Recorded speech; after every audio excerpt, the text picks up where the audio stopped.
बारामती येथे राष्ट्रवादी काँग्रेसच्या वतीने आज जनसन्मान रॅलीचं आयोजन करण्यात आलं आहे आणि त्या पार्श्वभूमीवरती संपूर्ण तयारी जी आहे ती झालेली आहे। आपण बघतो की आज दुपारी 2 वाजता जनसन्मान रॅलीचं आयोजन करण्यात आलेलं आहे आणि त्या पार्श्वभूमीवरती ही सगळी तयारी जी आहे ती सुरू आहे। आपण बघतो की ही सगळे बॅनरबाजी जी आहे ती करण्यात आलेली आहे।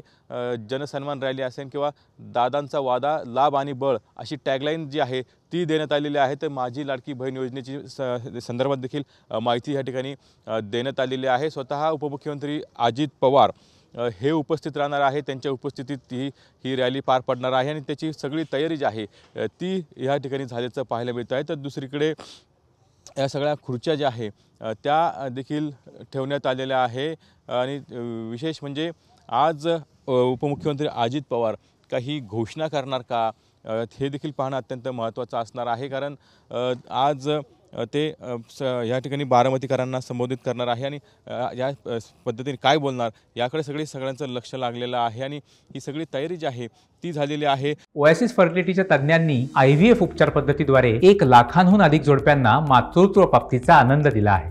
मोफत अपॉइंटमेंट बुक करण्यासाठी आजच संपर्क साधा। मोठ्या संख्येने नागरिक या ठिकाणी येणार आहे आणि त्याच पार्श्वभूमीवरती ही सगळी तयारी जी आहे ती आपल्याला बघायला मिळते आहे। राष्ट्रवादीचे झेंडे असतील किंवा सगळी बॅनरबाजी जी आहे ती या परिसरामध्ये आपल्याला पाहायला मिळते आहे आणि त्याच पार्श्वभूमीवरती आज अजित पवार नव्यानं काही घोषणा करतील का हे पाहणं अत्यंत महत्त्वाचं असणार आहे। याची तयारी जी आहे ती आता सध्या झालेली आहे। दुपारी 2 वाजता ह्या रॅलीला जी आहे ती सुरुवात होणार आहे आणि त्याच पार्श्वभूमीवरती सगळ्या बारामतीमध्ये सगळी बॅनरबाजी जी आहे ती देखील या ठिकाणी करण्यात आलेली आहे।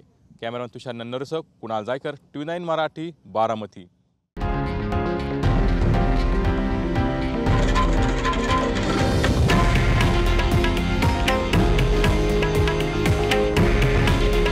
हे आहे देशातील नंबर 1 न्यूज नेटवर्क आणि आपण पाहत आहात TV9 मराठी। काळजी तुमची, हित महाराष्ट्राचं।